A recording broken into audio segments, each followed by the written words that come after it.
جب وہ عورت اپنے پورے خاندان کے ساتھ میدان جنگ میں تشریف لائی تھی جو کہ لونڈی بنائی گئی، تو کیا وہ اس وقت نہیں جانتی تھی کہ اگر میں ہاری، یعنی اگر میرا قبیلہ، میری قوم ہار گئی، شکست کھا گئی، تو مجھے پکڑ لیا جائے گا، مجھے قید کر لیا جائے گا، مجھے لونڈی بنا لیا جائے گا؟ تو یہ چند طریقے تھے جن سے اسلام نے غلامی کو ختم کرنا چاہا۔ اسلام ایک ایسے معاشرے میں آیا تھا کہ جس کی حالت بدترین تھی۔ وہاں پہ غلاموں کو انسان سمجھا ہی نہیں جاتا تھا، ان کے ساتھ بدترین سلوک کیا جاتا تھا۔ قدیم یونان کے شہر ایتھنز کے اندر 2100 شہری جبکہ 4,60,000 غلام موجود تھے۔ جو غلامی کے خلاف آواز اٹھاتا تھا اس کے خلاف ایکشن لیا جاتا تھا، اسے قتل کر دیا جاتا تھا، اسے صلیب پہ چڑھا دیا جاتا تھا۔ اسلام نے اس طریقے کو بھی ختم کیوں نہیں کیا، یکدم ختم کیوں نہیں کیا، ہم اس کا جائزہ لیں گے۔ السلام علیکم ورحمۃ اللہ وبرکاتہ۔ بسم اللہ الرحمن الرحیم۔ آج جس ٹاپک پہ ہم بات کریں گے وہ ہے کہ اسلام کے اوپر ایک بہت بڑا اعتراض اٹھایا جاتا ہے ملحدین کی طرف سے بھی اور دیگر مذاہب کی طرف سے بھی، کہ اسلام نے لونڈی بنانے کے سسٹم کو عام کیا اور غلامی کو فروغ دیا۔ تو آج ہم اس چیز کا جائزہ لیں گے کہ کیا اس اعتراض کی کوئی حقیقت بھی ہے یا یہ کوئی بے بنیاد اعتراض ہے۔ سب سے پہلے ہم دیکھیں گے کہ کیا اسلام نے ہی اس کا آغاز کیا تھا یا اسلام سے پہلے بھی غلامی اور لونڈی کا سسٹم موجود تھا۔ پروفیسر بریڈلے نے اپنے ایک آرٹیکل ریزسٹنگ سلیوری ان اینشینٹ روم کے اندر لکھا کہ اٹلی اور روم کے اندر 200 قبل مسیح سے لے کے 200 عیسوی تک یعنی 400 سال تک غلامی موجود رہی، اور غلامی بھی کیسی کہ آبادی کا تیسرا حصہ غلام تھا، یعنی 100 میں سے 75 لوگ غلام تھے۔ تو گویا غلامی تو پہلے ہی موجود تھی اسلام کے آنے سے پہلے، اور پھر غلامی بھی اس نوعیت کی کہ ان غلاموں کو کوئی معاشرتی، معاشی، خاندانی کوئی بھی حقوق حاصل نہیں تھے۔ نہ وہ شادیاں کر سکتے تھے اپنی مرضی سے، نہ وہ اپنی مرضی سے زندگی جی سکتے تھے، نہ کوئی فیملی بنا سکتے تھے، بلکہ ان کے ساتھ جانوروں، درندوں کی طرح سلوک کیا جاتا تھا۔ ایک یونانی فلسفر جو ہے پلوٹرک، وہ لکھتا ہے کہ کوئی چیز اپنی ملکیت میں رکھنے، شادی کرنے، خاندان بنانے اور کسی بھی طرح کے حقوق، وہ چاہے معاشرتی لیول پہ ہوں یا کسی بھی طرح کے، غلاموں کو حاصل نہیں تھے اسلام سے پہلے۔ غلام محض ایک سٹیٹس سمبل کے طور پہ سمجھے جاتے تھے کہ جس کے پاس زیادہ غلام تھے اس کا ایک سٹیٹس اور اس کا ایک لیول تھا، اور لونڈیوں کو صرف سیکس ورکر اور غلاموں کو اونلی ورکر صرف سمجھا جاتا تھا، ان سے صرف کام کروایا جاتا تھا۔ اور اتنی بڑی تعداد میں غلاموں کو کنٹرول کرنے کے لیے انہیں دائمی ہتھ کڑیاں اور بیڑیاں پہنا دی جاتی تھیں، حالانکہ وہ سوتے وقت بھی ان بیڑیوں کو اور ان ہتھ کڑیوں کو نہیں اتار سکتے تھے۔ یہ سلوک کیا جاتا تھا اسلام کی آمد سے پہلے غلاموں اور لونڈیوں کے ساتھ۔ اور لونڈیوں کو جیسا کہ میں نے بتایا کہ سیکس ورکر کے طور پہ یوز کیا جاتا تھا۔ ایک سے زائد مرد ایک لونڈی کے ساتھ تعلق رکھتے تھے اسلام سے پہلے، اسے پارٹیز کے اندر اپنے دوستوں کے ساتھ شیئر کیا جاتا تھا، اس کی عصمت دری کی جاتی تھی۔ یہ حالت تھی لونڈی کی اسلام سے پہلے۔ اور ملحدین اور دیگر مذاہب یہ اعتراض کرتے ہیں اسلام کے اوپر کہ اسلام نے اس کا آغاز کیا، تو یہ بے بنیاد باتیں ہیں۔ اس کے بعد 71 سے 73 قبل مسیح ایک گلیڈیٹر یعنی ایک شمشیر زن جس کا نام سپارٹکس تھا، اس نے بغاوت کی، یعنی غلامی سے بغاوت کی اور اپنے ساتھ ہزاروں غلاموں کو شامل کیا اور غلامی کے خلاف احتجاج کیا، جس کا نتیجہ یہ نکلا کہ ان سب غلاموں کو جو ہزاروں کی تعداد میں موجود تھے انہیں صلیب پر چڑھا دیا گیا اور سپارٹکس کو قتل کر دیا گیا۔ یہ حالت تھی غلامی کی۔ جو غلامی کے خلاف آواز اٹھاتا تھا اس کے خلاف ایکشن لیا جاتا تھا، اسے قتل کر دیا جاتا تھا، اسے صلیب پہ چڑھا دیا جاتا تھا۔ یہ حالت تھی غلامی کی اسلام کی آمد سے پہلے، اور پھر بھی اعتراض کیا جاتا ہے اسلام پر کہ اسلام نے اس کو فروغ دیا۔ آگے چلتے ہیں۔ قدیم یونان کے شہر ایتھنز کے اندر 2100 شہری جبکہ 4,60,000 غلام موجود تھے۔ آپ ذرا غور کریں کہ اس شہر کے اندر، ایتھنز کے اندر، صرف 2100 شہری جبکہ غلام 4,60,000 تھے، اور پھر بھی اعتراض ہے اسلام کے اوپر کہ اسلام نے آغاز کیا غلامی کا۔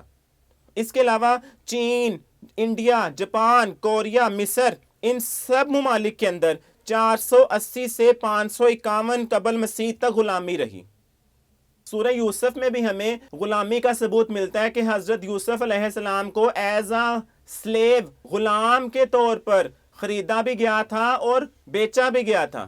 حالانکہ یہ ایک عجیب بات ہے کہ جب وہ مصر کے اوپر حکمران بنے تو انہوں نے تمام غلاموں کو وہاں پہ آزاد کرنے کا حکم جاری کر دیا، وہ غلام جو ان کے ساتھ قید خانے میں موجود تھے۔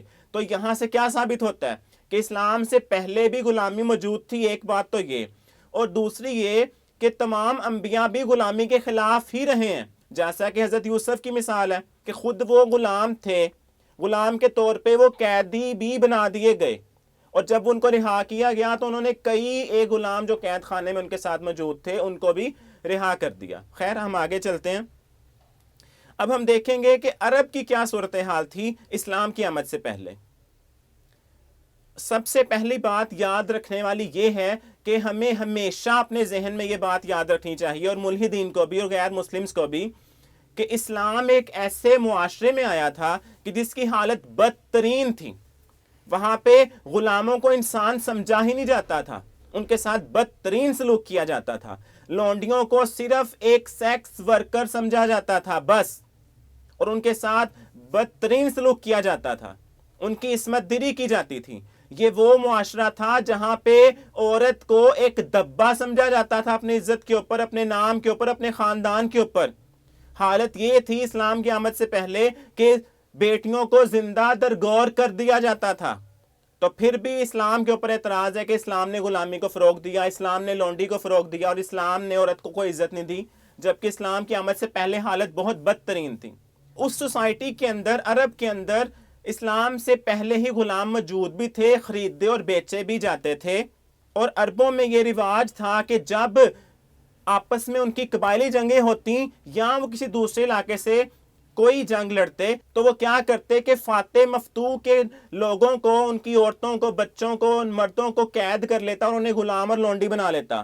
یہ وہاں پہ آلریڈی رواج موجود تھا، اور غلام بنانے کے جو طریقے تھے وہ بھی ذرا سماعت کیجئے گا کہ اسلام سے پہلے کن کن طریقوں سے غلام بنائے جاتے تھے۔ بچوں کو اغوا کر کے لاوارث بچہ، مرد یا عورت مل جاتے تو ان کو بھی غلام بنا لیا جاتا، کسی علاقے پر بلا وجہ حملہ کر کے اس کے لوگوں کو غلام اور لونڈیاں بنا لیا جاتا، کسی جرم کی سزا کے طور پر کسی کو بھی لونڈیاں غلام بنا لیا جاتا، مقروض تو قرضے کی عدم ادائیگی پر غلام یا لونڈی بنا لیا جاتا، غربت کے باعث خود کوئی اپنے آپ کو فروخت کر دیتا، خود غلام بن جاتا، اور اس کے علاوہ اگر جنگ ہوتی تو اس میں جو قیدی ہو جاتے لوگ ان کو بھی غلام اور لونڈی بنا لیا جاتا۔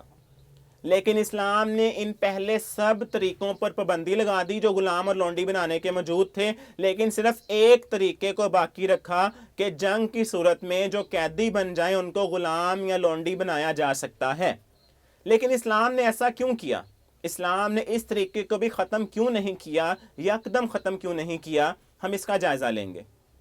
آخر وجہ کیا تھی کہ اسلام چاہتا تو اس کو یکدم ختم کر دیتا کہ جتنے بھی لونڈیاں اور غلام موجود ہیں عرب کے اندر اور اس معاشرے کے اندر ان کو یکدم ہی آزاد کر دیا جائے۔ ایسا اسلام نے کیوں نہیں کیا، اور یہ بھی کیوں نہیں کیا کہ جنگ کے دوران کسی بھی قیدی کو غلام اور لونڈی نہ بنایا جائے، صرف انہیں قیدی کی حد تک رکھا جائے؟ ایسا کیوں نہیں کیا؟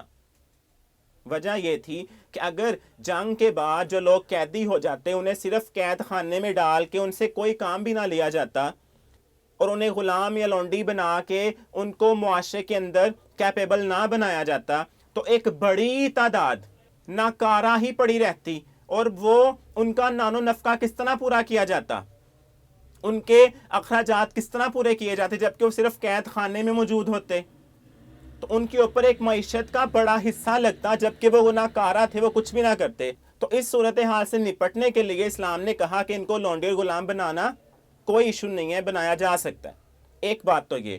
دوسرا یہ کہ اگر جنگ کے موقع پر مسلمان لوگ دشمن کے مردوں اور عورتوں کو لونڈی یا غلام نہ بنائیں، لیکن وہ مسلمانوں کے لوگوں کو، مردوں کو، عورتوں کو غلام بنا کے لے جائیں، تو کیا حل ہے اس کا؟ وہ تو آزاد ہوتے کہ جی انہوں نے تو ہمارے لوگوں کو کچھ بھی نہیں کہنا، نہ قیدی بنانا ہے نہ پھر غلام اور لونڈی بنانا ہے، ہم ان کے لوگوں کو لے جائیں۔ تو یہ بہت نازک صورتحال تھی کہ ان کے لوگوں کو بھی قید کیا جانا ضروری تھا اور انہیں بھی غلام اور لونڈی بنانا ضروری تھا۔ ایک بات تو یہ۔ دوسرا یہ کہ اس ٹائم پہ رواج یہ تھا کہ اگر